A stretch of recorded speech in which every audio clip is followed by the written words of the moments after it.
Hey guys, Alec from Racefix here, and today we're going to be taking a look at our new product, the Gerald Just Projects IPS gauge. So Gerald's actually done a really nice job of making this gauge a super tidy and self-contained kit. So from the outside it doesn't actually look like there's a whole lot here. So we've got our gauge, and then we've got our cable, which comes in two pieces, the OBD2 end, and then the end that connects into the back of the gauge, and then this little box that connects to the USB end on the OBD2 cable. Alrighty, so now let's have a quick look at our super easy install. It shouldn't take any more than 5 minutes and there's no tools required at all. So first things first, we're going to locate our OBD2 port, which on the first gen cars with the 2-litre engines is just down here above your left foot. So what we're going to do is we're going to get our OBD portion of the cable, plug it in. The wire goes towards the trans tunnel and then it has to fold back under. So that's the way the plug goes. Just going to plug that in.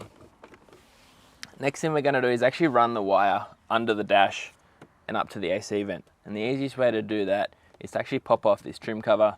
There's a little access hole down the bottom here, so all you got to do is shove your finger in it, pry, give it a little wiggle, and it'll come out.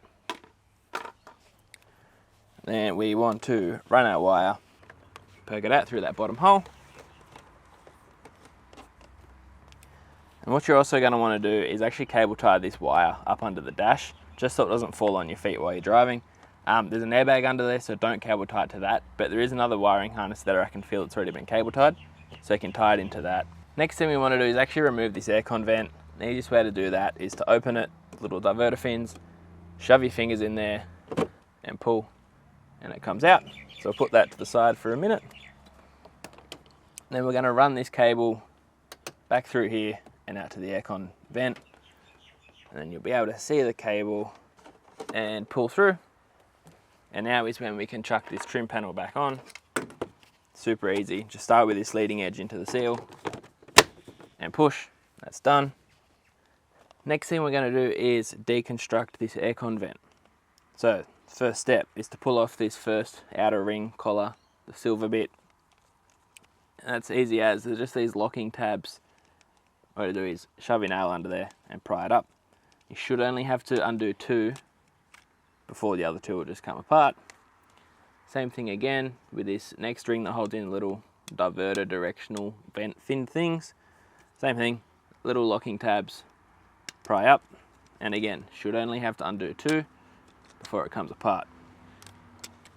Pull our little fin, vent, aircon things out, and then we're going to go in with the gauge, but before we do that, we're going to get our other small length of cable, plug that in, USB to USB, and then run that through the back of the AC vent.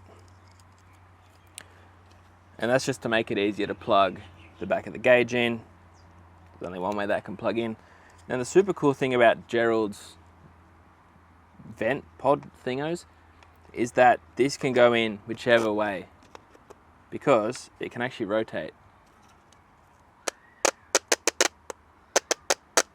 which is pretty cool, and it's not something a lot of the other friction fit gauges can do. So with the friction fit gauges, you've got to be really careful, and there's a lot of trial and error in pulling it out and installing it again to try and get it right. And now it's just a reversal of the steps that it took to get the thing out. So now back on with our first collar, and this clicks onto the higher locking tabs, not the lower ones. So click that on, just like so. And then again, with the big silver ring, that clicks on, just like that. Then we want to run this cable back down into the dash and get rid of all the excess. And there's a little aircon thing down here, so you just want to tuck it under there. In goes the little box, and in goes our vent. So now that we've got the gauge installed, we're going to go ahead and configure it.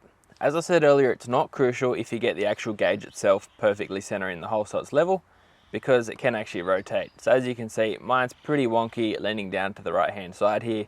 So what I'm going to do is just fingers in the hole and rotate till it's level, just like so. And then to start the configuration, we're going to press our start button once, or if you're in a GT with a key, just turn that key to the first click on the barrel. Hold down these first 2 buttons and you'll see the menu show up.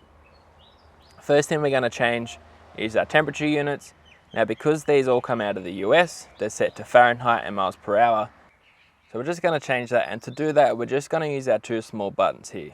The one on the right hand side is to cycle through the menu.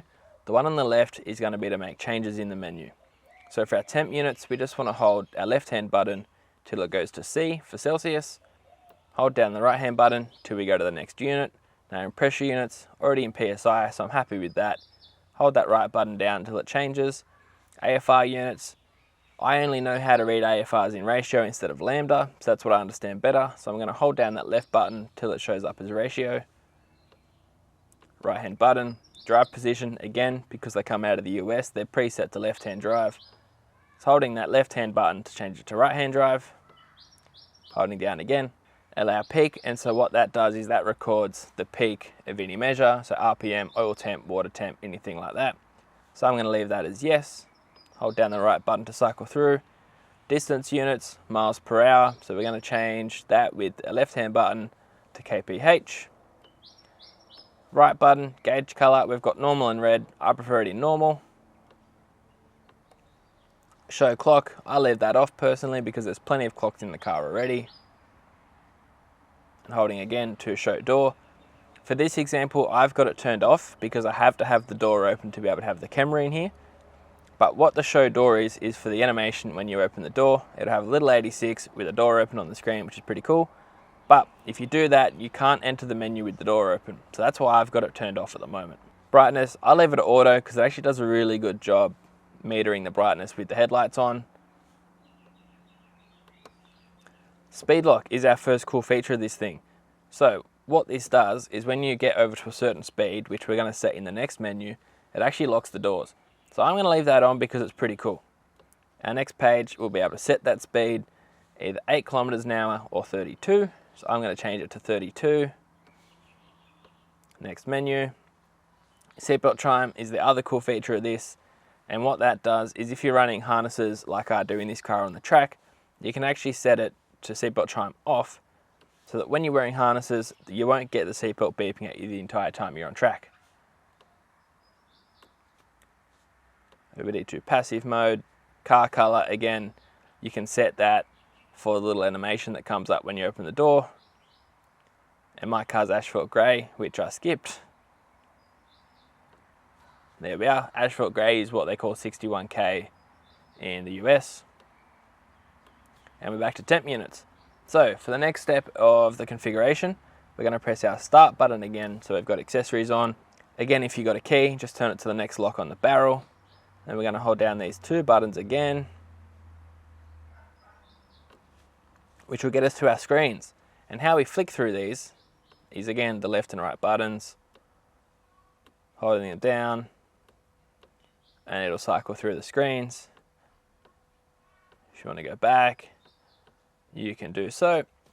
So if you've cycled through and you've found a screen that you'd like to change, all you have to do is cycle back to that screen with the two buttons. And then to enter that screen's menu, hold down those two buttons, and we're in. And this is where you can change that screen to display whatever you like. Oil temp, water and oil temp on the same screen. Boost, which doesn't actually read above 1 pound with the factory MAF sensor. Accelerator and brake, which is pretty cool. But what I want on here is intake air temp because I can see my RPM and I can see my speed, so I'm never actually going to have that displayed. So to lock intake air temp in, again, all you do is hold down those two buttons and there's our intake air temp. And now because this thing, yes, it does read through the OBD2 port, but it does connect to the CAN network, which means all the stuff is really accurate. And so I'm going to demonstrate that here with the brake and accelerator screen, because if I start the car and show it with RPM or anything like that, you're not going to be able to hear anything I say. So as you can see, we've got accelerator on the right, and if I just blip the gas, it's super quick. And then same with the brake, and up here you can see our peaks as well. So obviously accelerator is 100%, and that was the peak. And our peak on the brake at the moment is 31. So you can keep pressing, and get it all the way up. And if you press hard enough, you can get it up there, which is much easier when you're driving, because I've tried it and it works. And there you have it. So we've got our fully installed, fully working Gerald Just Projects IPS gauge. Now the most important thing of all, how well does the aircon work Well, it works just as well as it normally would, to be honest. These holes are considerably bigger than the holes you'd find in something like a 52mm gauge adapter for the aircon vent, and I'll drop a clip in now of how my ethanol content gauge looks like with that kind of adapter. But yeah, these holes are heaps bigger, they flow heaps of aircon, which is super important because what's a race car without air conditioning? Now if you came in front of these gauges, I'll leave a link to the shop down below. We've got a few in stock and we've got a heap on the way from Gerald over in the US, as well as heaps of other cool stuff that we're going to be adding to the new store over the next couple of months. I'm super keen, so hang around, check out what we got, and we'll see you next time.